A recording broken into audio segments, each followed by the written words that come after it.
Hello, everyone, and thank you for joining our Accelerating Cloud Adoption in the Highly Regulated Public Sector webinar. Hope everyone is staying safe and healthy out there. Today, we have HashiCorp's Global Field CTO, Brent Holden, presenting. Brent is going to discuss embracing the cloud operating model and present solutions to teams to adopt this model across infrastructure provisioning, security, networking, and application delivery.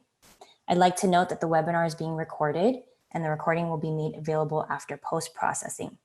Usually within a day or two, I'll email it out to everyone. Please submit your questions throughout the presentation through the Zoom Q&A portal, and we'll answer them at the end. So with that, let's go ahead and get started. Take it away, Brent. Thank you, Allison. I appreciate that. Hi, I'm Brent Holden. I'm the Global Field CTO here at HashiCorp. Thank you very much for attending today. It does seem a little surreal to be talking about this with everything else that's going on in the world, but we're going to, I'm going to do my best to try and make it as relevant as possible, make this a good use of your time. I am going to turn my camera off, but you should see that I'm a real human, not just some sort of robot recording. You can feel free to throw your digital tomatoes at me on Twitter at Brent Holden, or you can email me. It's just bholden@hashicorp.com afterwards. I've also let Allison know that I'm happy to make the slides available as well in a PDF format. So I think with that, we can kind of get going. We can talk through some of the major changes that are going on. Some will be super obvious, so just hang in there with me. Some will be not so obvious because they're more of a technical change, and some are really kind of non-obvious, which are some of the more process-oriented changes. That's kind of what the focus of today's talk is going to be, is more around some of the process changes going on and how HashiCorp fits in. So let's talk first about some of the super obvious transitions going on that we see in the world. The first super obvious transition, you had a private data center. That private data center is now being augmented with public cloud. Okay, great. Everybody kind of knows that. Everybody is investing heavily into, whether it's Amazon, Azure, Google. Being a global field CTO, I see kind of some dynamics playing out regionally. More folks in Europe tend to gravitate more towards Azure. More folks in US and I would say public sector previous to JEDI were invested very heavily into AWS. And we see Azure certainly picking up in that regard. And then GCP, I think, is primarily for both data science workloads, and we see a very strong presence in Asia Pacific. And we see this change because, generally, nobody wants to invest very heavily into a private data center anymore. They want to reap some of the unique benefits of the different providers that are out there. Now, with some of those changes come along some of the not so obvious changes. Some of the not so obvious changes are that public cloud workloads are generally what we would refer to as systems of engagement. Those are your quote unquote customer facing systems. Those generally are the things that drive what we would call front office. So those might be where customers log in, websites that need web scale, things like that. Systems of record are what we would traditionally refer to as like SAP environments, Oracle Business, PeopleSoft. Those would be your systems of record. Personally, I have very, very, very few customers. In fact, I can only name one in Germany that's migrated their system of record off into public cloud. Most of them are going to stay on-prem for the foreseeable future. Okay, so those are some of the obvious transitions going on. I think less obvious is this transition from being static to dynamic. We have these, sort of constructs that we built over time where things that we produce in our traditional data centers, we create them once, kind of long-lived, and we can track things by IP and they don't change. Whereas in the modern data center, these public cloud environments, you can expect like regions will go away, availability zones will die, networks get broken, basically everything is built on garbage. That's what it comes down to. And we have to assume that this is the case. And if we make that assumption, we also have to make this assumption that the world is going to be a lot more dynamic. Things are going to shift underneath us that we're going to have to be able to cope with that change. Okay, so those dynamic access patterns, the need to scale easily, those are really kind of what's driving public cloud, but it also means that we need to cope with those kind of dynamic changes underneath. So let's talk about where HashiCorp is relevant. I'll kind of save some of the infomercial parts for a little later in the presentation, but it helps to understand how HashiCorp kind of fits in, how we think about the problem. I think at each layer, we have a perspective at the bottom layer and the provisioning. just creating infrastructure. That's where people most know us for Terraform. In the previous world, we would have dedicated servers. You would drop ship equipment that would become part of your VMware farm, or just have a bare metal host. And that's the way we always did things, right? And then we have to plan for capacity. You got to plan out several months in advance for getting this equipment. And with public cloud, it's capacity on demand. We can make an API call, and all of a sudden we have a VM, or we can provision things to ECS or GC or GKE, or we can provision a Lambda function, right? So those things are very, very rapid access. The next layer up, the security layer, this is actually the layer that we see customers struggle with the most. So here it says high trust and low trust. Here's what we mean by that. Within the previous world, your data center was a place you could drive to. It had 4 walls, and it had one network DMARC. And if you wanted things on your internal network to be publicly exposed, you had to call your network operations team, tell them, hey, could you unplug this system and plug it behind the firewall? They would say no, and just hang up on you. And there was a very clear network perimeter in that regard, right? And that's where we put our WAF and our SIM and our firewalls and all that network middleware. And because of that, we made one assumption. The assumption was we trust 100% of traffic inside, we trust 0% of traffic outside. Okay, so whether or not that was actually true, that was our model that we approached the problem with. In the public cloud world, we're moving sort of into this low trust model, which is your data center within your public cloud is no longer a place you can drive to. It's a logical construct. And if you want things public, you just say, hey, make this S3 bucket public, and Amazon says, okay, coming right up. And so there's no clear perimeter with it. And because of that, our model has to change. And the model changes where no longer can we assume that 100% of traffic inside is okay. Maybe it's 80%, maybe it's 50%, whatever your number is, it's not 100%.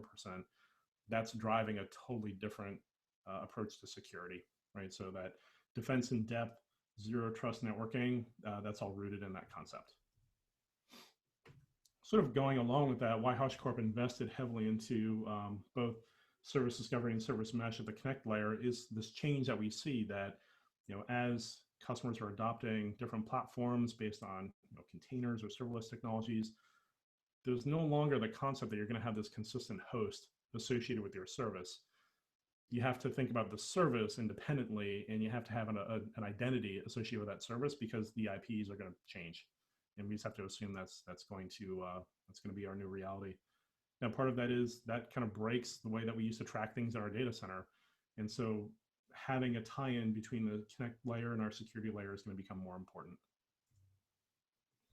At the top layer, okay, this is probably more obvious, more of an obvious change. We used to have dedicated boxes you would provision, whether that was a VM or a bare metal host. Now we need to think about those things failing underneath, and how do we reschedule applications across a fleet of instances where application can live on any single one of those nodes. Okay, so those are some of the areas that HashiCorp plays in. Okay, so let's talk about what the transition to DevOps means, and what exactly is DevOps. I think it's probably good to define some of those terms and what does it mean as part of the journey. So we talked about the technology transition, right? Going from static to dynamic. Okay, everyone kind of gets it, and everyone kind of gets that we're augmenting our workloads. The less obvious change, and I think the more problematic change for many entities that we work with, are the process change. Now, how many customers drive infrastructure today is via a ticket-driven process. You have a technology, you are a gatekeeper, and people interact with you via a ticketing service. And we're going to talk about how that's changing. It's not going away, and it's definitely changing. And how customers what they want to move to is, articulated differently. Some customers say they want to move to DevOps. Some customers say they want to move to CI/CD. Some customers say they want API-driven access. Really what it comes down to is self-service. And I think largely it's API-driven self-service. That's the kind of paradigm that public cloud embraces. Using that with one stack is, I don't want to say easy, but it's easier. It's one toolkit to manage, but doing that in a multi-cloud world where you have multiple toolkits to manage gets a lot harder. And so we need to start thinking about having a different approach and a different process that applies to these different technology infrastructures. Okay, so digital transformation, I think everyone in the world has major fatigue from this term, including myself, but we'll define it here loosely. Digital transformation is largely related to the front office applications, your customer engagement, how people interface with you, how quickly you're able to deploy applications to meet a customer need. Those are largely centered around self-service processes, and digital transformation could be your external perception to your customer. It's also internal, right? And having different processes and how you work with different groups. And then sort of along with that, moving more towards cloud and being cloud first and cloud native. And that's definitely an area of focus that we see for at a minimum IT departments, but IT is really driving a lot of the digital transformation initiatives that we see. Okay, so let's talk about what the challenge actually looks like. I probably should have said at the beginning that if you have questions, we'll take Q&A at the end. I did set aside a few minutes, but this is a good section for where we usually get a lot of questions. Okay, so most of the time when I talk to customers, you talk to them, it's people, process, tools, and where most organizations start is with tools. We're actually going to start the conversation with people. So I think people and processes closely intertwined. And how people have existed in an organization is that we need them to solve some sort of technology problem. They develop specialized skills around it. The way that we work together defines our culture, and then we sort of set ourselves up around KPIs, right? Like how well are we able to work with other groups and how well are we able to deliver work product. All right, the process is there to help us scale. That's really all process is there for. It's, if you have a team of 1, do you need a lot of process? Probably not, right? But if you have a team of 100, process becomes exceedingly important.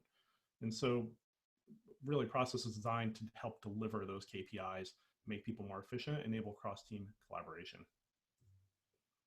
Okay, so the systems that we use to enable those processes, that's usually the place that we end up starting, which actually is, in my opinion, it's kind of a mistake. You'd want to at least start at the process layer, think about how you work with teams, how do you want to scale, and then figure out what systems make sense. Where most people start is at the systems layer. I'm a technologist too, at least I used to play one on TV. And where most folks sort of focus their energy is into figuring out, what's going on in the open source community, what's out there, what's out in the world, what can I consume, what's easy. And really, like, they may not be thinking about how do I change how I work with other teams. They may be just thinking about how do we become more efficient.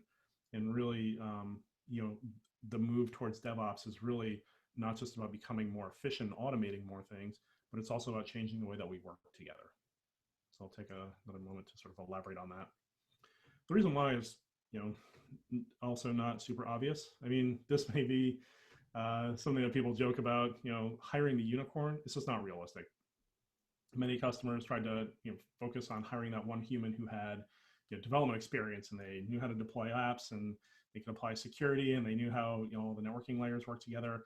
And there's just so few of these humans that it's just not worth optimizing for this person. Realistically, you can't scale using this approach. And so and besides, even if you could, I mean, is this person worth affording? Probably not. You really have to think about decomposing the problem. And decomposing the problem means that you have these different sort of divisions of labor, and we need to think about how do they operate differently, right? And so for the development groups, the groups creating applications, we have to give them more autonomy, and we have to give them service ownership. Those are really sort of the 2 key focus areas. For operations, the line becomes different. The line is no longer an application development group throwing your application tarball over to you and then you managing it for the rest of time. Now it's about creating a platform and focusing on automation below that.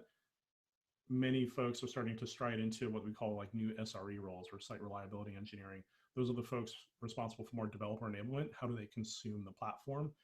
That way we're able to give developers more autonomy. For the networking folks, it's becoming more service aware, more application aware. I think that's the core challenge, moving away from IP for everything and networking based on that, and becoming like just aware of what applications need to talk to each other and basing permissions based on that. Security teams are facing a very similar challenge in that it's no longer the checkbox at the end of the process. Security has to be baked into the process every single step of the way. And we also need to have high security controls that are baked into the application, that are integrated. Okay, so let's review like why this process is changing. So in the old ITIL processes, we could call this ITIL v3. Yes, I'm aware that v4 is out there, although I've got my personal opinions about v4. ITIL v3 is very centered around these different sort of constructs around these different technologies we've adopted, right? So for developers who want to deploy an application, we tell them, if you want compute resources, file a ticket. Usually the compute team is like, okay, well, I'll bring it right up for you. It'll be here in about 2 weeks. And then the next hop in the chain is they have to go to the firewall team. Hey, firewall team, I need these ports open for my app. Firewall team says, sure, yeah, we'll review that and get on it. It'll be here in about, I don't know, 12 weeks. Right. And then the load balancer team, you ask them, okay, well, I need to deploy my app with a load balancer in front of it to make it highly available. Load balancer team says, oh yeah, we'll get right on that. It'll be here in about 2 months. And so the time to value, which is what the developer cares about, that in the super simplistic model is already 22 weeks. And so it's our mission to try and reduce that time to value and maximize it, right? So the closer we get to 1 second, the better it is. Unfortunately, that's just kind of not the way that we've adopted technologies in our data center. How we've adopted technologies previously is we'll have a technology owner, and then as we adopt new technologies, we create new technology owners and then new teams, and then that team has a ticket queue in front of them until the point where we talked to a major US telco last year based on the West Coast, and they realized their process had 72 plus steps in it to deploy an app. Okay, but nobody wakes up in the morning and says, I want to develop the 72-step process. You wouldn't do that. It's just kind of how we've always added technologies into our data center. And so we have to start thinking about how we change our process model, right? Because in this case, it took them almost a year to recognize value. In some cases, you'd have developers that their tickets that happened at the beginning of the process would start timing out towards the end of it. It was extremely frustrating for everybody. Okay, so the existing principles are, I am a technology team, I own my technology domain, and I am a gatekeeper. You're going to access my technology by filing a ticket, and then I will fill it for you. Right? And this is kind of how we've always done things. Where we need to start shifting towards is thinking about the process domain.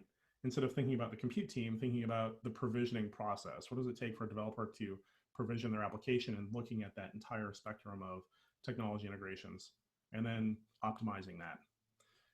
And then instead of being a gatekeeper, now you're enabling people to consume your service via an API, right? And so the goal would be then at some point you have to provide guardrails around that, because self-service API-driven access without guardrails is can potentially be dangerous.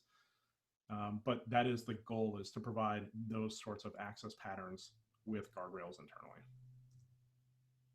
Okay, so the DevOps process is really around these new different teams. We have a provisioning team, a deployment team, the networking team, the security team.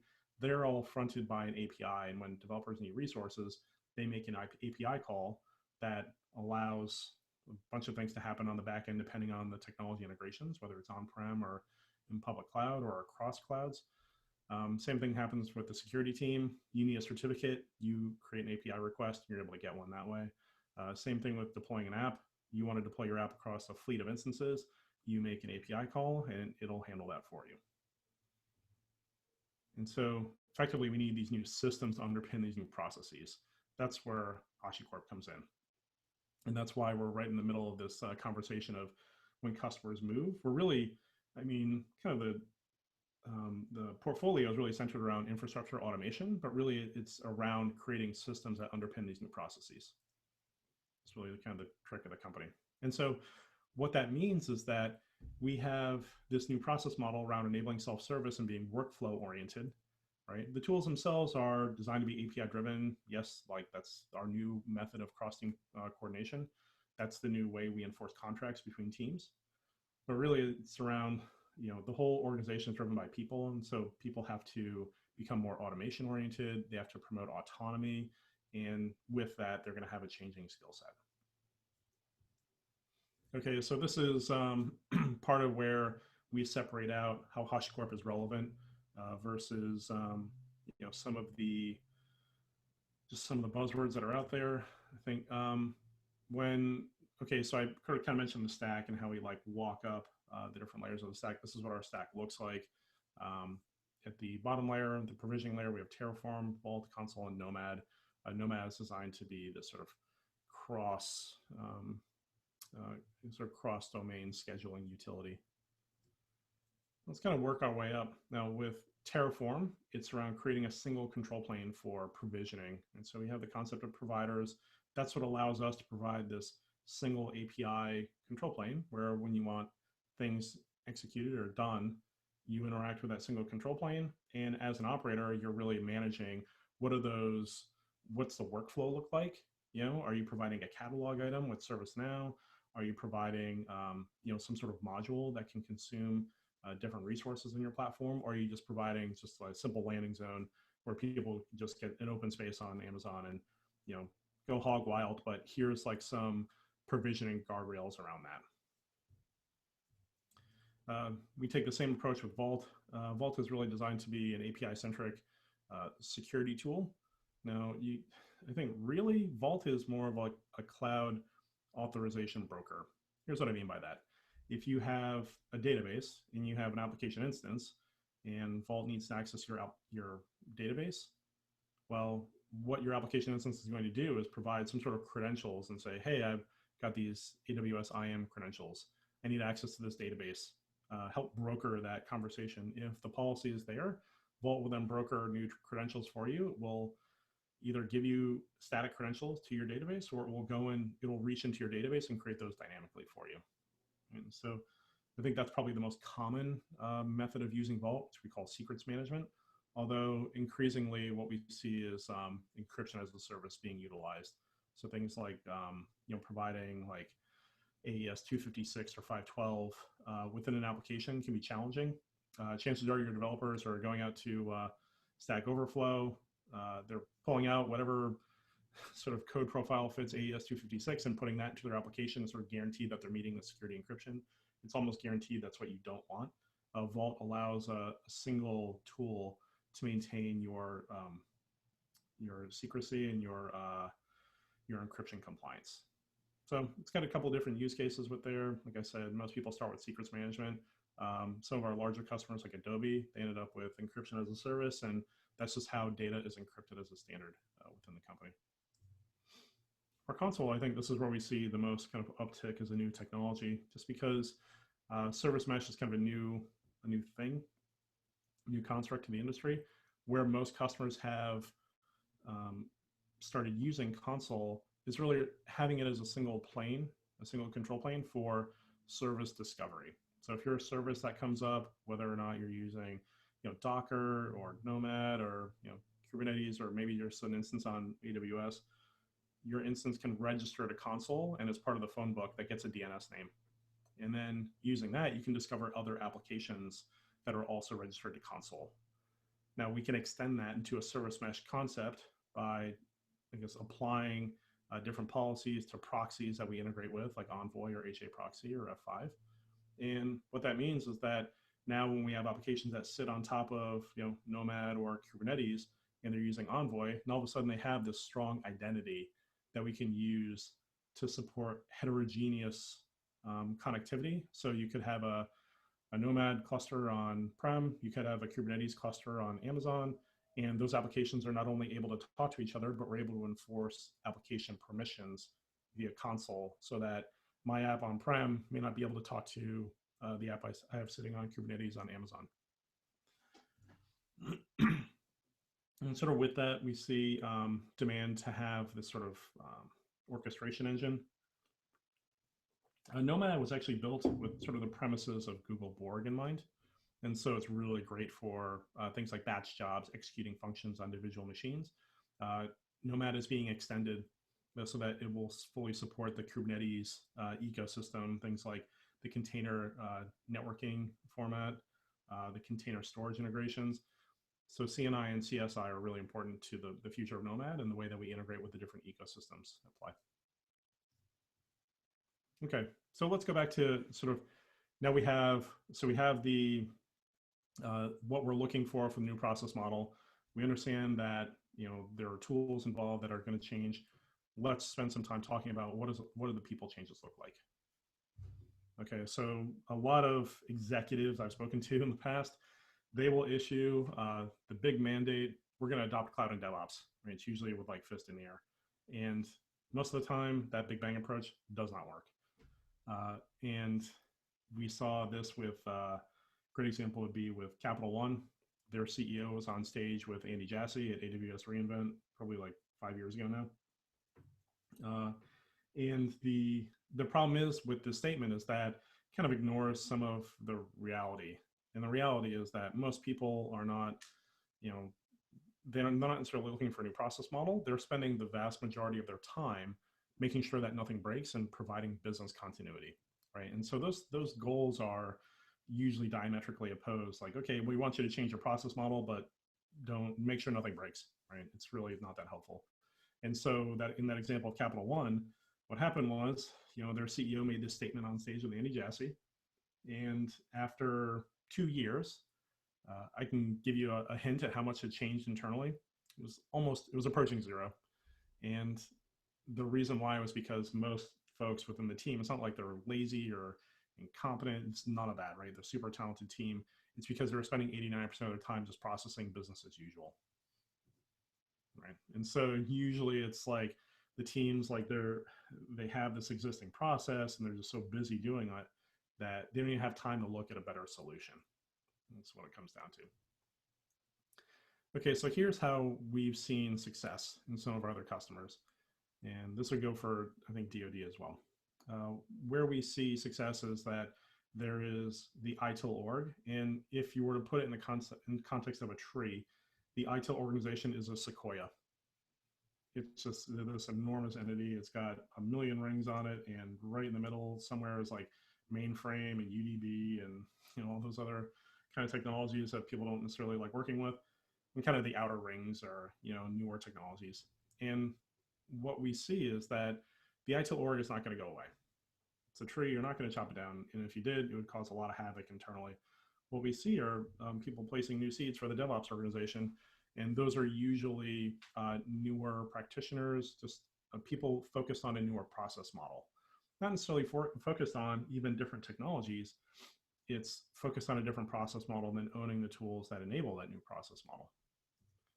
Now, over time, we see that applications will stop moving into the infrastructure via the ITIL processes and start moving over via the DevOps processes. And the reason why is pretty simple, because if you're a developer and you were given an option, hey, you can go through like the 72-step ITIL process that takes you 10 months, or we can have your app deployed in 30 minutes, that's fully automated. It doesn't take a rocket scientist to know that, 100% of people are going to go in the direction as long as it meets their requirements, right? So it's really important that the DevOps organization, when it's starting to grow, it takes into account the requirements of their customers, right? And sort of works with those folks that have high business value.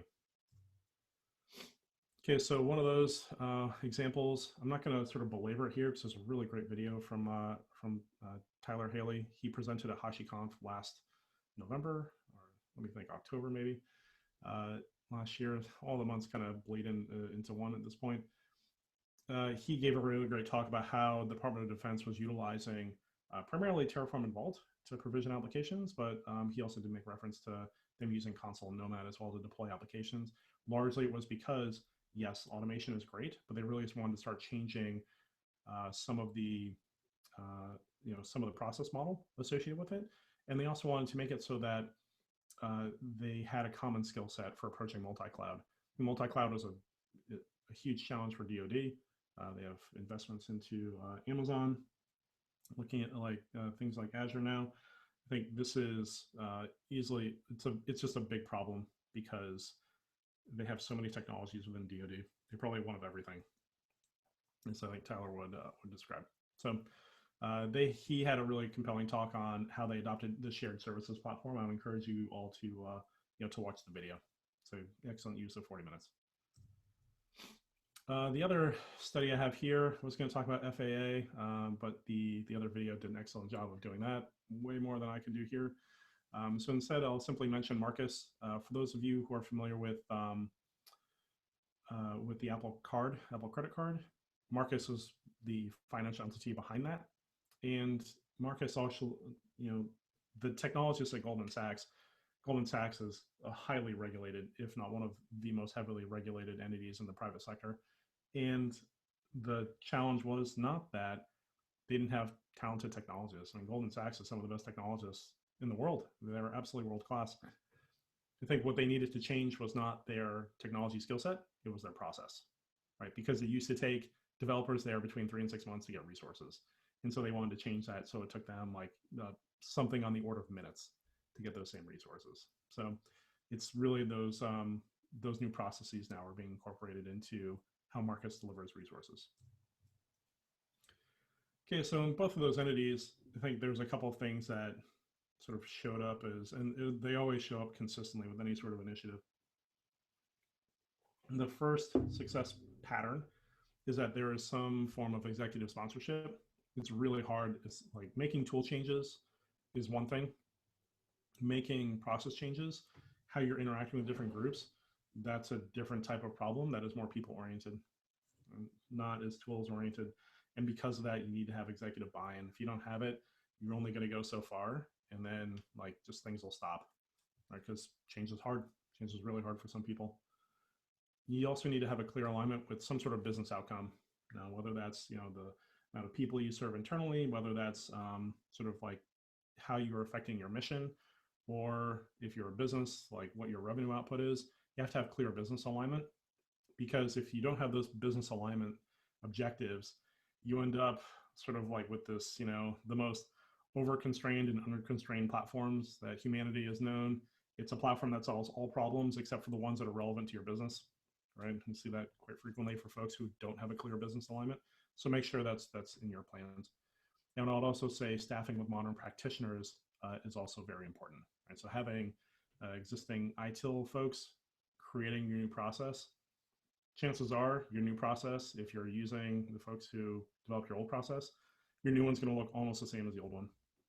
And so I would certainly, based on experience, encourage you to bring in some new folks, not necessarily to replace all the old folks, because all the old folks have very valuable experience and they know a lot of people and how to navigate, but it's that you want somebody with kind of a new lens on the process problem.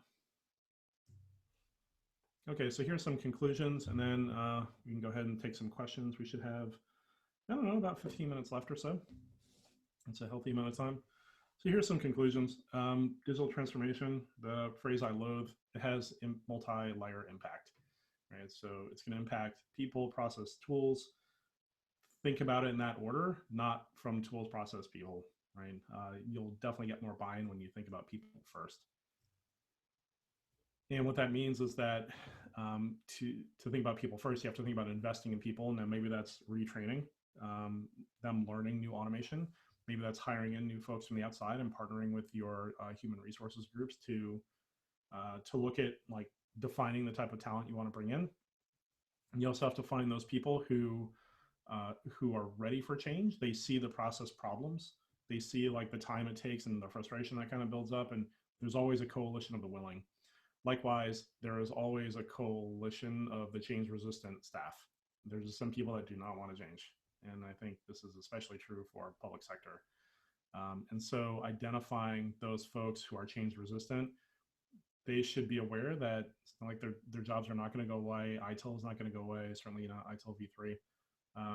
But as far as how those new processes are being developed, that time scale is limited. Okay, we have to start thinking about how we coordinate processes. Now, it used to be that ticket-based processes were the way to do things. We have to think about things as tickets have to be a red flag, right? That should be the exception, not the rule. We have to design for API access and specifically API self-service. I think one of the key things around that is orienting around workflows. I think if you go to HashiCorp.com, we have the DAO, which is how we define the things that we value. One of the things we value is workflows over technology. Technology is just a detail underneath what that API contract looks like. It's really the workflow. How do you enable people to do their best work in the fastest way possible? That's the focus. Okay, so we have to think about how to adopt those new systems. So, okay, we want to get rid of those ticketing queues. Great, but it's really not helpful if you're not going to replace that with something. You need some system to enable that process, right? And so you have to think about what systems are you going to adopt. Now, it's by kind of nature of you joining the HashiCorp talk, like we have our own tools, but the things that are nice about the HashiCorp portfolio is this is not like an all or nothing with our portfolio. You can choose what tool works best for your use case. And we understand that we're not going to be the best tool for every use case, although we try to be. And you have to think about sort of with that, having this heterogeneous tools environment, you're going to have heterogeneous platforms that you're going to have to enable. So I talked to a lot of customers who are like, oh, well, we're all in with, our provider, whether it's AWS or Azure, we're all in with them. Well, it's almost guaranteed you're going to have to support heterogeneous environments anyway. DoD is a great example of that. Okay, so here's kind of my last conclusion. It's a journey. Change is really hard, especially when you talk about people process. VMware adoption, that was more of a technology change than anything. Realistically, I think VMs had a very similar process model to bare metal. It's just you didn't have to wait months for equipment to be drop shipped. All of a sudden, you could provision compute resources overnight. Unfortunately, those same processes and people can't be changed overnight, and so it's going to take a long time to sort of instigate that adoption and that change. You have to think about one tree sort of going down, the other tree building up. It's not going to be a switch and replace. And you have to align with groups that have high business value. If you can align with those groups that have the highest value and deliver against that, what will happen is that people will see that and they'll start gravitating to see that your path is the easy path. And they'll start asking you a lot of questions around how you did it and start instigating a lot of change. So that's some of the best advice I can offer. I think at this point, we can stop, take some questions. You don't necessarily have to go the full hour, but I think there was a few questions in the chat. Hey, Brian. Yeah, we're waiting for, we got a question here. Any tips on how to learn these practices on your own for someone who does not want to wait around for their companies to migrate? Let me try and understand that. So if you want to just learn, there's sort of like, if you think about like the multi-layer, right? And you want to focus on different layers, the tools is probably where most enablement has been built, just because that's where most of the questions lie. So if you're looking for follow-up, like, hey, we're looking for like just how to enable, like if you have a new process model in mind, what that looks like, think about like where the tools would fit. And then like for HashiCorp resources, like I can't talk about other vendors, but our resources are on learn.hashicorp.com. I'd certainly encourage people, if you're a practitioner, go to Learn. It's an excellent resource. They have a ton of guides and sort of have, walk you through like how to enable our components to create these different services. So that's probably the best place to start. Great. You mentioned putting proper guidelines in place. Could you elaborate how to approach policy and compliance in an automated API-driven world? Yeah, man, that top question, right? That's a terrific question. Okay, so I'll tell you a quick customer story, kind of like how we thought about the problem. So we had a customer. They're still a customer. Their name is Barclays. They're obviously working in a very heavily regulated financial services world. They wanted to move towards this API-driven, self-service consumption model, and so they started adopting Terraform. So their provisioning model, it was originally, it was like 20 weeks or something. Excuse me. It was like 20 weeks or something. They went from 20 weeks to 5 minutes, and then they went back up to 20 weeks. And so they called us and they said, hey, our provisioning times are back up to where we started. Why is that? And say, well, Terraform didn't get slower, certainly not by that much. What happened? And when we looked at it, the reason it got slower was because what Barclays did was they put a human in the review panel. So every time somebody made a pull request for infrastructure as code, what that meant was that there was a person looking at, does that infrastructure as code meet our policy guidelines, and then allowing that system to walk through. Now that's why it went back up to 20 weeks, because like for an organization of a few thousand people, they only had like 5 of those people at the entire company. And so what we did was we co-engineered a solution with them called Sentinel.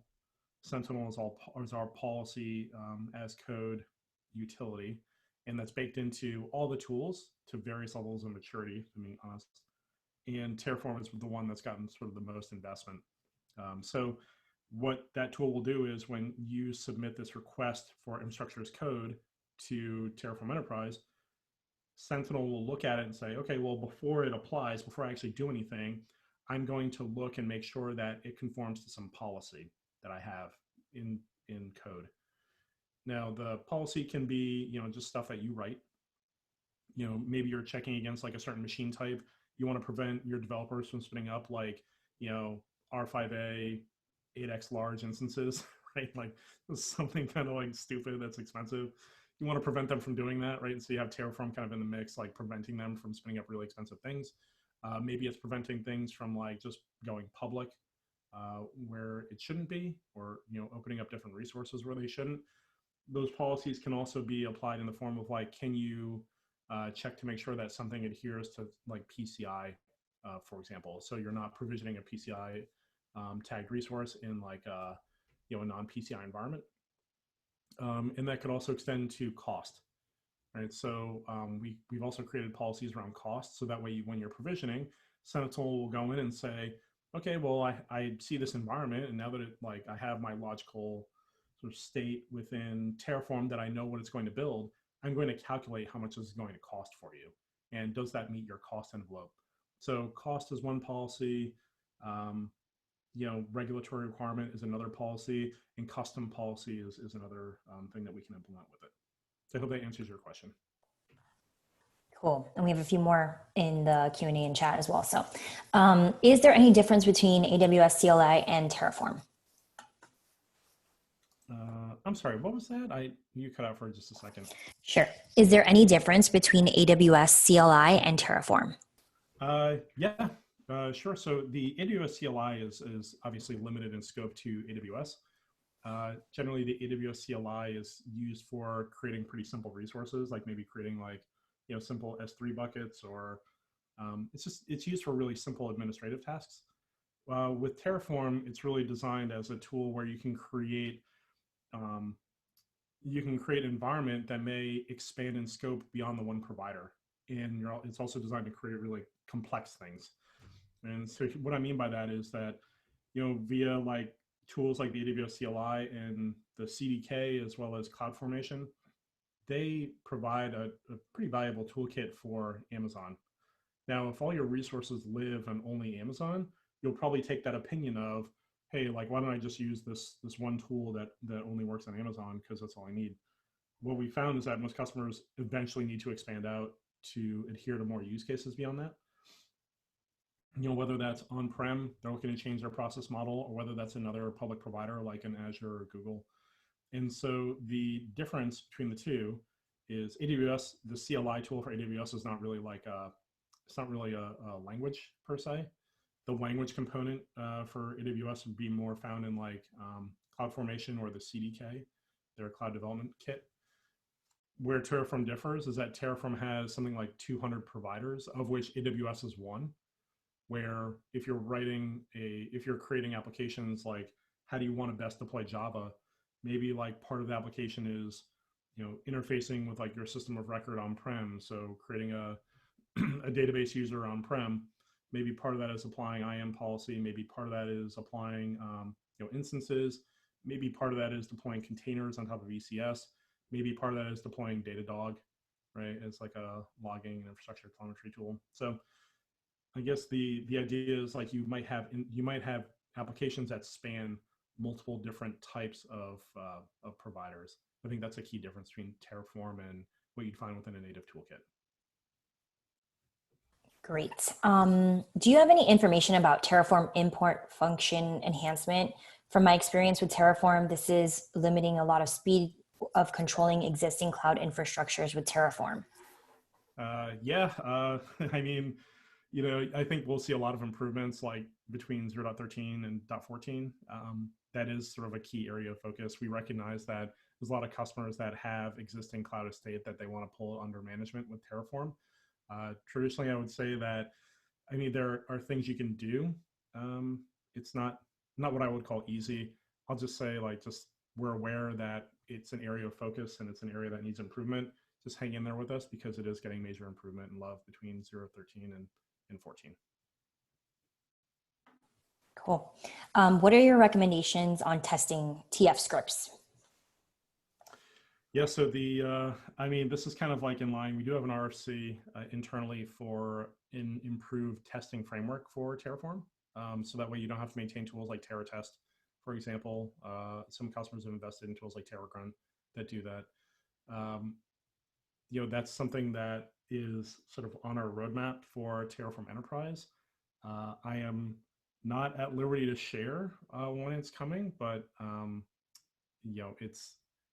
it's something that we have visibility into, and it's something that we have prioritized on our roadmap. Okay, great. Hi, I've come across blogs comparing AWS CloudFormation and Terraform for infrastructure provision. How do you see Terraform doing better than AWS CloudFormation? It would help if you give us a small use case to support. Yeah, just from some of the stuff that I've written with CloudFormation and Terraform, I can write just language-wise, I can do the same things that CloudFormation can do within, call it probably a third of the lines of code. Just simply put, it's a more efficient language. Where CloudFormation gets kind of verbose and wordy is usually with some of the tools like network management in it, especially container deployment, network management around that. Where Terraform does really well is just creating counts. We have counts coming within modules within our next release of Terraform. That's a major improvement. I think having those, having those standardized templates and having a module repo, that's part of the ecosystem that Terraform brings to bear. And that's a major area where I think we have a major leg up on CloudFormation beyond just the simple, I think, use case that CloudFormation only really applies to Amazon. And so if you're looking for anything that applies beyond Amazon, whether it's something that works on VMware or something that works on OpenStack or Azure or Ally Cloud, doesn't really matter to us. We have all these different providers. Like I said, we have 200 plus providers we integrate with. So that's also another major strength. But just language wise, I find personally HCL is a much more efficient language. Okay, a few more. How do we adopt the approach you spoke about to minimize the impact of mission effectiveness, which is often the most limiting factor to move these types of models? Mm-hmm. Simply put, I think once you have executive buy-in, they need to start. They need to find budget for a new, smaller team, and the formation of that team can be a little tricky, admittedly, because you don't want that team to be in the ivory tower, solving all the problems that could possibly be solved, but they're not really aligned with anybody. You want to have a small team that's focused on partnering with a specific, in the business world they'd say business unit, but a specific section of the agency, and you want to make sure that they're aligned with their delivery and that team has high value that's visible. And if you can do that, that's usually where you see more traction. The creation of the team and how it gets funded, that can be a little dicey, admittedly. With some teams, they sort of what they'll do is they'll take some people out from existing ITIL teams and they'll create a new team. That's why I talked about that coalition of the willing. Some of those new people will form, some of those people from the org will build that team. They'll hire in a couple people from the outside. And then that's kind of those blended teams are usually the ones that have the most success. Okay, I'll give you two more and then we'll wrap it up. Okay. How does this model help solve DoD challenges of delivering mission apps from the enterprise to the edge? Yeah, that's literally that that talk. I think I just cribbed the title right from the video.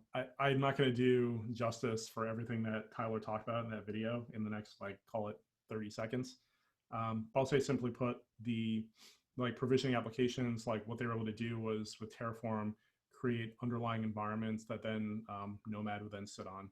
So if you want to provision an app, your developers need an API to provision too. Now, some circles, they've sort of centered on Kubernetes for doing that. Parts of DoD settled on Nomad for doing that. And so Terraform was the tool that they used to build the underlying infrastructure. Vault is what they selected for secrets management. And then Console is what they used for service discovery. So applications that were landing on top of Nomad, via an API call in their developers, they were pulling secrets from Vault. The underlying infrastructure is created via Terraform. And then, that's how their applications rolled, and they would be able to discover each other using just console as DNS. So super simple example, but like I said, there's no way I'm going to do a 40-minute presentation justice. I would definitely recommend, I can even include the link in the chat. It's definitely a presentation worth your time. Yeah, I was going to combine two questions, and maybe you can talk about just resources or share the link.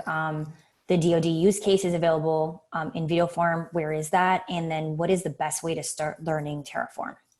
Right. Okay. So I've included it in the chat. It's also included in the presentation, and the link is there. If you go to hashicorp.com/resources, and either filter on public sector or just look for Department of Defense and HashiCorp, usually the first thing that comes up is Tyler's talk. So that's where I would go. I think any one of those ways to find it would be valid. Best place to learn Terraform? I mean, there's a number of different places, right? There was a book written by Jim Brickman at TerraGrunt, or at Gruntworks rather. He's the lead, maintainer of TerraGrunt. He wrote a book on it, so that's one avenue. There's also the your ability to just sort of scour the internet looking for Terraform code. There's a metric ton of it out there. I would say the most effective way at learning Terraform is going to learn.hashicorp.com. Learn will walk you through in a scenario-based example of how to get started with Terraform. And then, I would certainly follow up with your HashiCorp account team. My team, the technology specialist, they usually conduct workshops, which we had I'm sure Allison can attest, had an absolute ton of them over the last quarter or so. We hosted workshops around Terraform, on the different platforms, whether it was Azure, Google, Amazon, because they'll have their own little nuances with Terraform, although they are 98% similar, I would say. The workshops also encompassed Nomad, Console, and Vault. So definitely recommend checking one of those out, and following up with your account team as well. Awesome. Thank you so much for your expertise there. As I mentioned in the beginning, the session was recorded, and we'll make the recording available post-processing. I hope everyone enjoyed the webinar today and have a better understanding of the cloud operating model. That's it for us, and hope you have a great rest of your day. Thanks. Okay.